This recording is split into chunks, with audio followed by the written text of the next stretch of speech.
Chapter 13 Nature, the Enjoyer and Consciousness Yoga through distinguishing the field and the knower of the field. Arjuna said, "O my dear Krishna, I wish to know about Prakriti, nature, Purusha, the enjoyer, and the field and the knower of the field, and of knowledge and the object of knowledge." The Supreme Personality of Godhead said, "This body, O son of Kunti, is called the field, and one who knows this body is called the knower of the field. O scion of Bharata, you should understand that I am also the knower in all bodies, and to understand this body and its knower is called knowledge. That is my opinion. Now please hear my brief description of this field of activity and how it is constituted, what its changes are, whence it is produced, who that knower of the field of activities is, and what his influences are. That knowledge of the field of activities and of the knower of activities is described by various sages in various Vedic writings. It is especially presented in Vedanta Sutra with all reasoning as to cause and effect.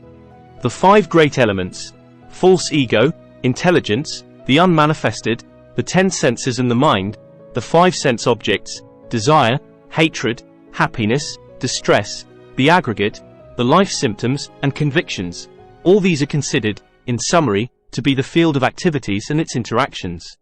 Humility, pridelessness, non-violence, tolerance, simplicity.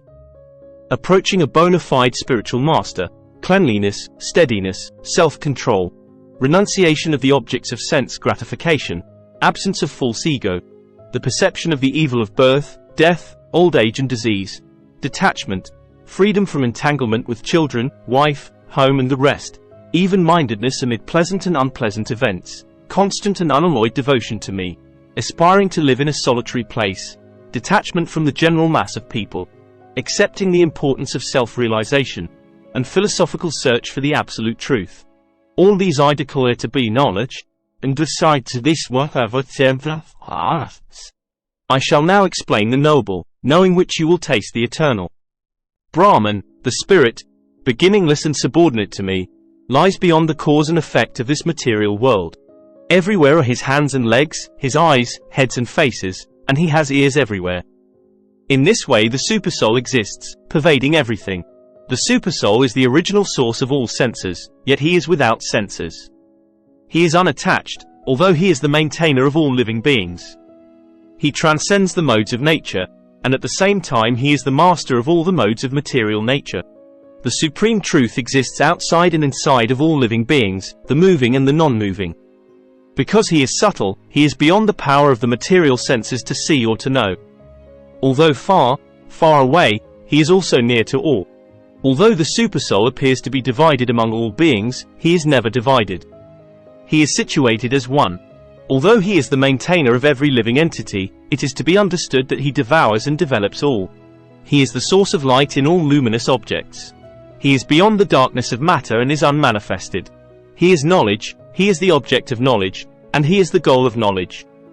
He is situated in everyone's heart. Thus the field of activities, the body, knowledge and the knowable have been summarily described by me. Only my devotees can understand this thoroughly and thus attain to my nature. Material nature and the living entities should be understood to be beginningless. Their transformations and the modes of matter are products of material nature. Nature is said to be the cause of all material causes and effects, whereas the living entity is the cause of the various sufferings and enjoyments in this world. The living entity in material nature thus follows the ways of life, enjoying the 3 modes of nature. This is due to his association with that material nature. Thus he meets with good and evil among various species. Yet in this body there is another, a transcendental enjoyer, who is the Lord, the Supreme Proprietor, who exists as the overseer and permitter, and who is known as the Supersoul. One who understands this philosophy concerning material nature, the living entity and the interaction of the modes of nature is sure to attain liberation. He will not take birth here again, regardless of his present position. Some perceive the Supersoul within themselves through meditation, others through the cultivation of knowledge, and still others through working without fruitive desires. Again there are those who, although not conversant in spiritual knowledge, begin to worship the Supreme Person upon hearing about him from others. Because of their tendency to hear from authorities, they also transcend the path of birth and death. O chief of the Bharatas, know that whatever you see in existence, both the moving and the non-moving, is only a combination of the field of activities and the knower of the field. One who sees the Supersoul accompanying the individual soul in all bodies, and who understands that neither the soul nor the supersoul within the destructible body is ever destroyed, actually sees. One who sees the supersoul equally present everywhere, in every living being, does not degrade himself by his mind. Thus he approaches the transcendental destination. One who can see that all activities are performed by the body, which is created of material nature, and sees that the self does nothing, actually sees. When a sensible man ceases to see different identities due to different material bodies and he sees how beings are expanded everywhere, he attains to the Brahman conception. Those with the vision of eternity can see that the imperishable soul is transcendental, eternal, and beyond the modes of nature. Despite contact with the material body, O Arjuna, the soul neither does anything nor is entangled. The sky, due to its subtle nature, does not mix with anything, although it is all-pervading. Similarly, the soul situated in Brahman vision does not mix with the body, though situated in that body.